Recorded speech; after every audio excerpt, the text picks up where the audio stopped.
പ്രഭ ചേച്ചി ഞാൻ ഇറങ്ങാം. ഇറങ്ങിക്കോ, വീട്ടിൽ കാണാം. സിസ്റ്ററിന്റെ റൂംമേറ്റിനെ ഈടായിട്ട് എന്തൊക്കെയോ ഒരു മാറ്റം ഉണ്ടല്ലോ, ശ്രദ്ധിച്ചാലും അവളൊരു പയ്യനുമായിട്ട് ഇഷ്ടത്തില്ല.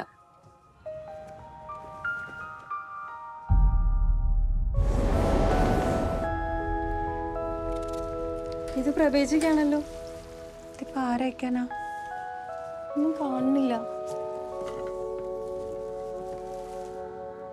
ഇതിലെന്തോ ഇംഗ്ലീഷിൽ എഴുതിയിട്ടുണ്ട്, മെയ്ഡ് ഇൻ ജർമ്മനി. പ്രഭ ചേച്ചിയുടെ ഹസ്ബൻഡ് എവിടെയല്ലേ? लास्ट टाइम कभी फोन किया था उसने? 1 साल से ऊपर हो गया. ചേച്ചിക്ക് ആളെ നേരത്തെ അറിയായിരുന്നു? തീരെ അറിയത്തില്ലായിരുന്നു. ഒരു ദിവസം അച്ഛൻ വിളിച്ച് വെച്ച് വീട്ടിലോട്ട് വരാൻ പറഞ്ഞു.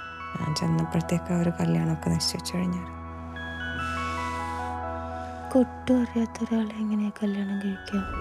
കൊണ്ടൊന്നും പറ്റുമെന്ന് തോന്നുന്നില്ല.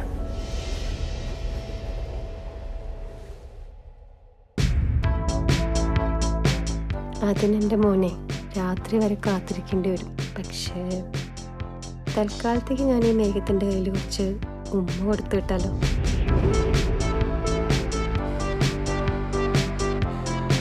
ഈ ഭാവിയെ പറ്റി ചിന്തിക്കാറുണ്ടോ?